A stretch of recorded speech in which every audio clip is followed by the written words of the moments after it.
Sir, Bharat लगातार बड़े बड़े जो एक्शन है वो लेता जा रहा है। 3 दिन में 3 बड़े एक्शन हो चुके हैं और आज सबसे बड़ा एक्शन हुआ कि जो वीजा है उसे सस्पेंड कर दिया गया है और अगली सूचना तक ये सस्पेंड रहेंगे। पहला कमेंट कर दीजिए। देखिए, जो काम कनाडा की गवर्नमेंट ने किया है, जो स्टेप्स उन्होंने लिए हैं, खालिस्तानियों को अपनी धरती पर उन्होंने पाला पोसा बड़ा किया है। वहां से उनको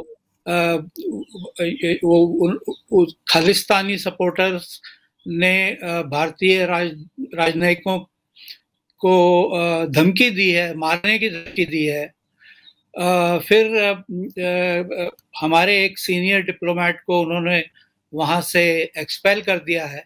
तो भारत देखिए, एक बात मैं साफ बताना चाहूंगा आपके दर्शकों को कि भारत ने ये कहा है कि भारत का कोई भी हाथ नहीं है। उनके एक जो खालिस्तानी टेररिस्ट मारे गए निज्जर, उनकी हत्या में भारत का बिल्कुल कोई हाथ नहीं है। ये बात साफ साफ कह दी गई है। और कनाडा का जो ऑफिशियल स्टेटमेंट जो इन्होंने इशू किया है अंग्रेजी में, उसमें उन्होंने 2 टर्म्स यूज किए हैं। एक तो उन्होंने की है टर्म एलिगेशंस दैट, एक तो एलिगेशंस उन्होंने कहा, और दूसरा उन्होंने टाइप किया पोटेंशियल लिंक। सो इन दोनों कहीं भी अपने स्टेटमेंट में उन्होंने एविडेंस इस वर्ड का इस्तेमाल कहीं भी नहीं किया है। तो उनके पास एविडेंस है ही नहीं। जब एविडेंस उनके पास नहीं है तो बिना एविडेंस के एक प्रतिष्ठित देश जैसे भारत है, बिना किसी एविडेंस के उसको इस तरह का इल्जाम लगाना उसके ऊपर कि आपका हाथ था उनके निजर के मर्डर में, ये तो कोई भी देश जो है वो एक्सेप्ट नहीं करेगा। और भारत तो बिल्कुल एक्सेप्ट नहीं करेगा। कोई इसका कोई चांस ही नहीं है। और शुरू में मैं आपको बता दूं, शुरू में एक बात और बता दूं, शायद आपको ना पता हो या आपके दर्शकों को ना पता हो, कि मैं खुद कनाडा में एक पोस्टिंग कर चुका हूं। 2005 से 2007 तक मैं वहां पर डिप्टी एम्बेसडर था। तो मैं वहां, मुझे इसका ज्ञान है वहां के पूरे जो वहां का जो एनवायरनमेंट है उसका। और ये बात जब मैं पोस्टेड था तो हम लोगों ने भी, मैंने पर्सनली भी कैनेडियन ऑफिशियल्स के साथ ही ये उठाया था ये मुद्दा कि आप लोग क्यों इनको टेररिस्ट को आप लोग क्यों सपोर्ट कर रहे हैं और सेंचुरी बना रहे हैं अपने देश में।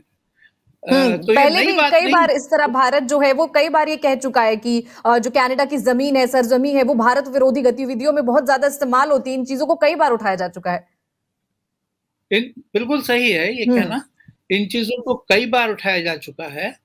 और इनफैक्ट ये इसमें जो जो कहते हैं ना अग्रीव्ड पार्टी, वो इंडिया है, कनाडा नहीं है इसमें। क्योंकि कनाडा ने अपनी धरती पर खालिस्तानियों को शरण देकर और उनको उत्साह उनका बढ़ा के उन्होंने उनको वहां पर पाला है। सेंचुरी उन्होंने दी है उनको जी। और वो उसकी वजह ये है कि ट्रूडो की गवर्नमेंट जो है वो माइनॉरिटी गवर्नमेंट है।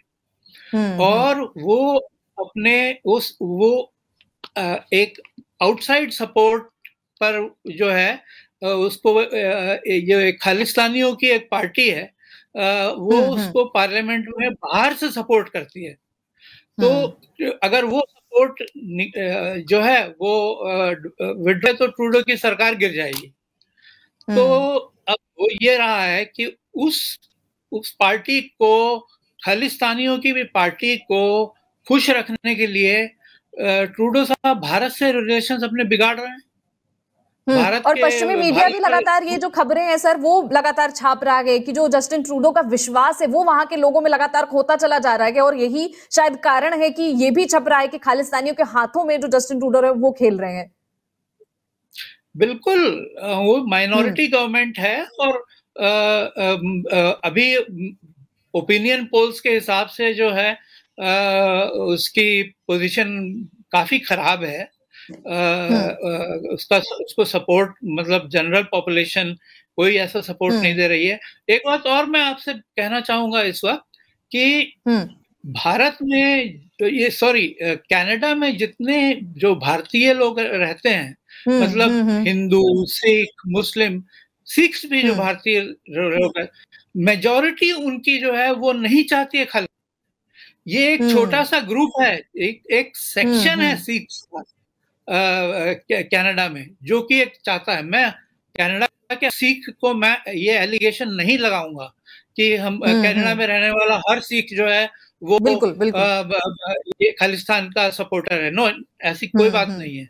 वो मेजॉरिटी है, दे आर विथ इंडिया। लेकिन ये जो ये फ्रिंज ग्रुप है और इसने पॉलिटिकल जो है ग्राउंड वो इस वक्त उसने कैप्चर कर लिया है और वो ब्लैकमेल कर रही है इनको और ये इस तरह से कर रहे हैं। लेकिन ये अपने रिलेशंस खराब कर रहे हैं। बिल्कुल ये आसान नहीं होगा, रिलेशन को ठीक करना उतना आसान नहीं होगा जो डैमेज पहुंचा रहे हैं।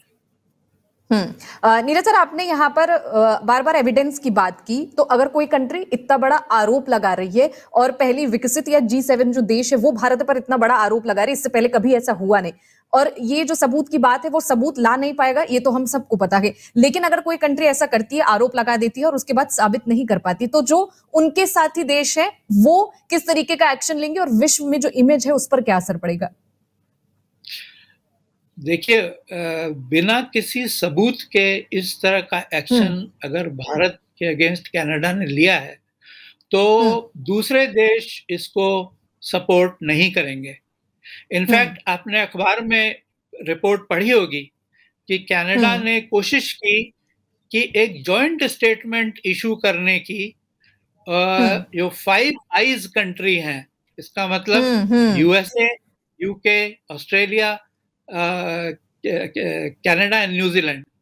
कनाडा ने कोशिश की थी कि एक जॉइंट स्टेटमेंट इशू किया जाए भारत के अगेंस्ट, लेकिन कोई भी देश उसमें एग्री नहीं किया। उन लोगों ने एग्री नहीं किया क्योंकि उन लोगों ने देखा हुआ कि यहाँ तो कोई सबूत ही नहीं है और वो अपने रिश्ते नहीं बिगाड़ना चाहते हैं इंडिया से, क्योंकि इंडिया इस वक्त बहुत उभरती हुई शक्ति है, विश्व में उभरती हुई शक्ति है।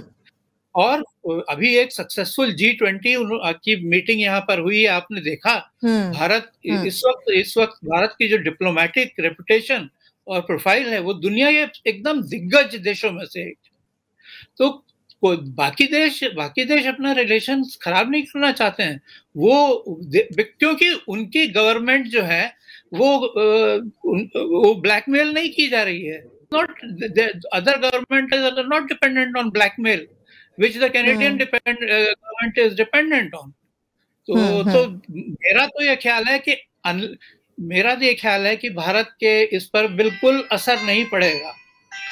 मतलब दूसरे देशों का जो है, एक्सक्यूज मी, सॉरी, किसी भी जो है और देशों पे के साथ संबंधों में पढ़ना नहीं चाहिए। अगर वो देश भी मतलब वो भी चार से अच्छे रिलेशंस अगर बना के रखें तो बिना किसी एविडेंस के ऐसे वो नहीं खराब करेंगे